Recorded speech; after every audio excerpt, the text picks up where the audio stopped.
ಕೇಳ್ತಾ ಇಲ್ಲ. ಇಷ್ಟೊಂದು ವೆಹಿಕಲ್ ನಮ್ಮ ಕೆಲಸ ಮಾಡೋದು ಗೌರಿಬಿದನೂರು ತಾಲೂಕಿಗೆ ಜಿಲ್ಲಾಧಿಕಾರಿಯ ದಿಢೀರ್ ಭೇಟಿಯ ಮುಖ್ಯ ಅಂಶಗಳು: ಆಡಳಿತ ಸ್ವಚ್ಛನೆ ಸೂಚನೆಗಳು, ನಗರಸಭೆ, ತಾಲೂಕು ಕಚೇರಿ, ವಸತಿ ಶಾಲೆಗಳಿಗೆ ಅನಿರೀಕ್ಷಿತ ಭೇಟಿ, ಆಡಳಿತ ಚುರುಕುಗೊಳಿಸಿ ಜನಸ್ನೇಹಿ ಮಾಡುವ ಸಂಕಲ್ಪ, 134 ಕಿಲೋಮೀಟರ್ ಚರಂಡಿ ವ್ಯವಸ್ಥೆಗೆ ವಾರ್ಷಿಕ ಸ್ವಚ್ಛತೆ, 243 ಮಳಿಗೆಗಳಿಂದ 3.5 ಕೋಟಿ ಆದಾಯಕ್ಕೆ ಗುರಿ, ವಾಣಿಜ್ಯ ಮಳಿಗೆಗಳಿಗೆ ಒತ್ತು, ಆಸ್ತಿ ಹಕ್ಕುಪತ್ರ ಅಭಿಯಾನ, 21,000 ಆಸ್ತಿಗಳಲ್ಲಿ 10,000ಕ್ಕೆ ಈ ಸ್ವತ್ತು ಲಭ್ಯವಿಲ್ಲ, 8,000ಕ್ಕೆ ದಾಖಲೆಗಳೊಂದಿಗೆ ಅಭಿಯಾನ ಆರಂಭ, ಅರ್ಜಿ ದೂರು ನಿರ್ವಹಣಾ, ನಾಗರಿಕರ ಅರ್ಜಿಗಳನ್ನು ಇಮೇಲ್ ಲಿಖಿತ ರೂಪದಲ್ಲಿ ಬಂದರೂ ಕಡ್ಡಾಯವಾಗಿ ಸ್ವೀಕರಿಸಿ ಸ್ಪಷ್ಟ ಯೋಜನೆಯೊಂದಿಗೆ ತ್ವರಿತ ಪರಿಹಾರ ಮಾಡಿ ದೂರು ಸ್ವೀಕೃತಿ ಕೇಂದ್ರವನ್ನು ತೆರೆಯಲಾಗುವುದು. ರಾಷ್ಟ್ರೀಯ ಹೆದ್ದಾರಿ ಎಚ್ಚರಿಕೆ: ಚಿಂತಾಮಣಿ ಮಧುಗಿರಿ ಎನ್ಎಚ್ ಪಕ್ಕದಲ್ಲಿ ಕಟ್ಟಡ ನಿರ್ಮಾಣಕ್ಕೆ ನಗರಸಭೆ ಪರವಾನಗಿ ಕಡ್ಡಾಯ. ಕಟ್ಟುನಿಟ್ಟಿನ ಸೂಚನೆ ಕೊಟ್ಟಿದ್ದೀವಿ. ಇನ್ನು ಮುಂದೆ ವಿಷಯ ನಿರ್ವಾಹಕರು ಪ್ರತಿ ವಾರ ತಮ್ಮ ಹತ್ರ ಎಷ್ಟು ಅರ್ಜಿಗಳು ಬಂದಿದ್ದಾವೆ, ಎಷ್ಟು ಮುಕ್ತಾಯಗೊಳಿಸಿದ್ದೀವಿ, ಎಷ್ಟನ್ನು ಬಾಕಿ ಇಟ್ಟಿದ್ದೀವಿ, ಅದಕ್ಕೆ ಟೈಮ್ ಲೈನ್ 30 ದಿನಗಳ ಮೇಲೆ 60 ದಿನಗಳ ಮೇಲೆ ಯಾವ ಕಡತ ಕೂಡ ನಮ್ಮ ಹತ್ರ ಇರಬಾರ್ದು. ಆ ಸೂಚನೆಗಳನ್ನು ಕೊಟ್ಟಿದ್ದೀನಿ. ಇವೆಲ್ಲವನ್ನು ಕೂಡ ಪಾರದರ್ಶಕವಾಗಿ ಜನರಿಗೆ ತುಂಬ ಹತ್ತಿರ ಇರುವಂಥ ಒಂದು ವ್ಯವಸ್ಥೆ ತರಲಿಕ್ಕೆ ಏನು ಉಪಕ್ರಮಗಳು ಬೇಕೋ ಅವೆಲ್ಲ ತೆಗೆದುಕೊಳ್ತೀವಿ. ನಗರಸಭೆ ಆಯುಕ್ತರು ಇವತ್ತೆಲ್ಲ ಸಿಬ್ಬಂದಿ ವರ್ಗದವ್ರದ್ದು ಮೀಟಿಂಗು ಕೂಡ ನಾನು ಈ 1 ಗಂಟೆಗಳ ಕಾಲ ಮಾಡಿದ್ದೀನಿ. ಅವರೆಲ್ಲ ನಿರ್ದೇಶನ, ಸಲಹೆ, ಸೂಚನೆ, ಮಾರ್ಗದರ್ಶನ ಎಲ್ಲನೂ ಮಾಡಿದ್ದೀನಿ.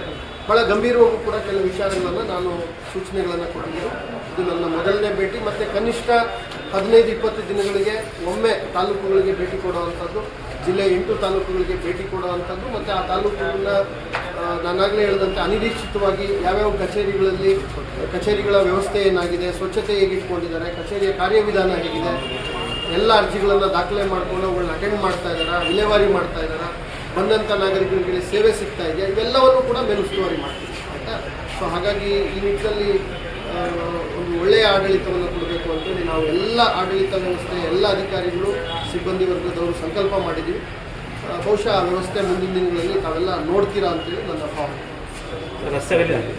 ರಾಷ್ಟ್ರೀಯ ಹೆದ್ದಾರಿಯ ನಗರ ಭಾಗದಲ್ಲಿ ವಿಸ್ತರಣೆ ಯಾವಾಗ? ಇಲ್ಲ, ಯಾವುದು ಇವೆಲ್ಲವೂ ಕೂಡ ನೋಡಿ, ಯಾವುದೇ ಒಂದು ಬಿಲ್ಡಿಂಗನ್ನು ಕಟ್ಟಬೇಕಾದ್ರೆ ನಗರ ಸ್ಥಳೀಯ ಸಂಸ್ಥೆ ವ್ಯಾಪ್ತಿನಲ್ಲಿ ಕಂಪಲ್ಸರಿ ಬಿಲ್ಡಿಂಗ್ ಪರ್ಮಿಷನ್ ಇರಬೇಕಾಗುತ್ತೆ, ಕಂಪಲ್ಸರಿ ಪ್ಲ್ಯಾನ್ ಅಪ್ರೂವಲ್ ಇರಬೇಕಾಗುತ್ತೆ. ಸೆಟ್ ಬ್ಯಾಕ್ ಏನು ನ್ಯಾಷನಲ್ ಹೈವೇ ಇವುಗಳ ನಿಗದಿತ ವಿಸ್ತೀರ್ಣ ಏನಿದೆ ಆ ವಿಸ್ತೀರ್ಣವನ್ನು ಬಿಟ್ಟು ಕಟ್ಟಬೇಕಾಗುತ್ತೆ. ಆ ವಿಸ್ತೀರ್ಣವನ್ನು ನಗರ ಸ್ಥಳೀಯ ಸಂಸ್ಥೆಗೆ ಮುಫತ್ತಾಗಿ ಅವರು ಹಸ್ತಾಂತರ ಮಾಡಿ ನಂತರ ಮನೆಗಳನ್ನು ಕಟ್ಟಬೇಕಾಗುತ್ತೆ ಅಥವಾ ಬಿಲ್ಡಿಂಗ್ಗಳನ್ನು ಕಟ್ಟಬೇಕಾಗುತ್ತೆ. ಇದು ಕಾನೂನು.